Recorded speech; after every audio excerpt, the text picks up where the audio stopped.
Toddler Caylee Anthony has been missing since June. Her 22-year-old mom is behind bars charged with Caylee's murder, even though no body has been found. We'll hear from Casey Anthony's attorney in just a moment, but first, NBC's Kerry Sanders has the latest on this dramatic case. Kerry, good morning to you. Well, good morning, Matt. All of the lawyers will be back here in court again later this week to, among other things, finalize a trial date.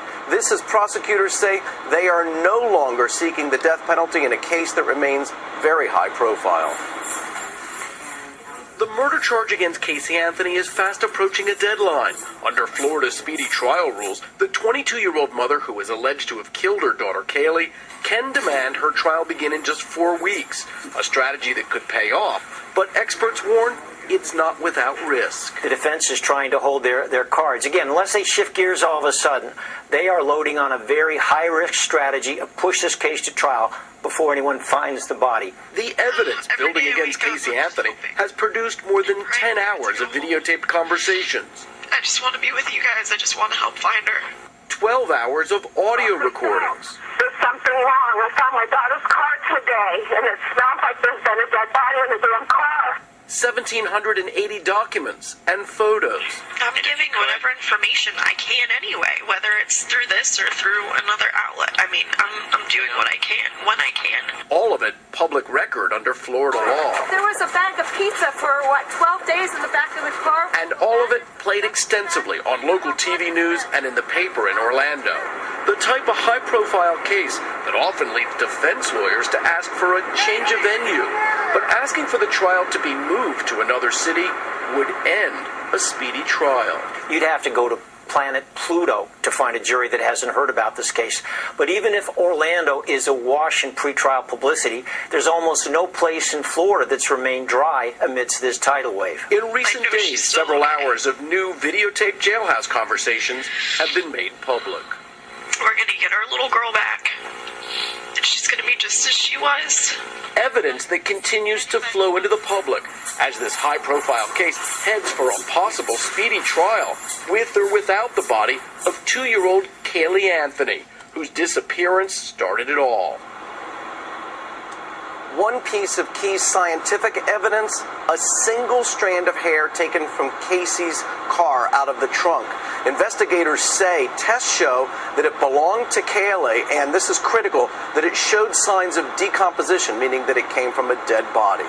Matt? All right, Kerry Sanders in Florida for us this morning. Kerry, thank you very much. Jose Baez is Casey Anthony's attorney. Mr. Baez, good morning. Good to have you here. Good morning, Matt. You heard the piece. It seems as if the accusation is the defense wants this trial to happen sooner than later because they want it to happen before a body can be found. Are you holding that card? Well, that's not our way of thinking. We believe that Caylee's alive, and what we want to do, as her attorney, I have a responsibility to Casey, and that is to do the best job possible. So it's not an issue of rushing to get a trial just because we expect the body to be found. Based on what you just said, the strategy would be the opposite then. You would want to delay this trial as long as possible so that authorities could locate Caylee and her mom would be off the hook. So will you delay the trial? Well, that's not something we're willing to do either. My client is sitting in jail. She wants to clear her name. She wants her day in court, and we want to have our day in court. So really, it's all about getting the job done right, going into trial prepared, and that's the key goal here. I know one of the things you're concerned about, leaks. You feel as if the prosecution has leaked certain information to the media, those people like me, and that has helped to taint the case against your client. Is that fair to say, or am I putting words in your mouth? Well, no, absolutely not. First of all of the information was released much sooner than it was turned over to the state attorney's office and before it was actually turned over to the defense. So, for example, the little clips of the phone conversations that we've just seen that were released last week of Casey in prison talking to relatives, the initial release of those clips seemed to show a woman, a mother, who was a little bit emotionally detached from the situation. You feel there was a more well-rounded picture to be seen? Absolutely. I think anyone who has seen those actual tapes can see that she breaks down quite a bit. She's cried numerous times, and she's been characterized as not having emotions in this process, and that nothing could be further from the truth. I want to be honest with you that every time we broadcast a segment about this story, we get heated comments from our viewers.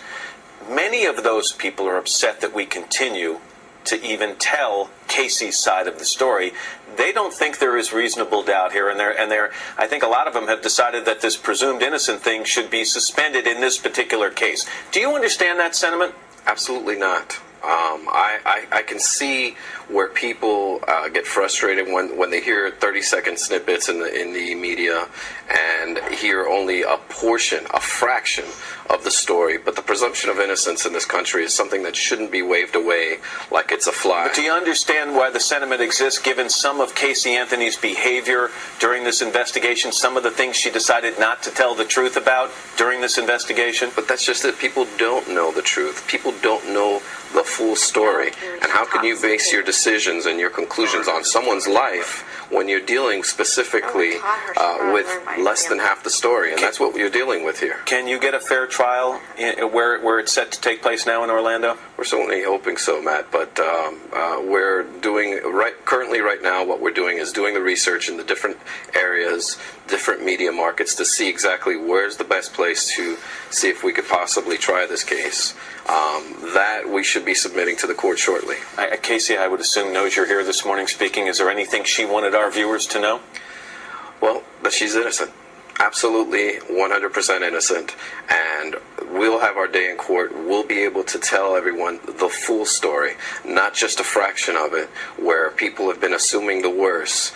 And quite frankly, you can't judge someone's life based on a fraction of the story, and that's the real thing here, and that's the way our system works. Our system is based on being able to put the evidence to the test, challenge it, to be able to see if it sustains cross-examination. You get a chance to do that. Jose Baez. Mr. Baez, thanks for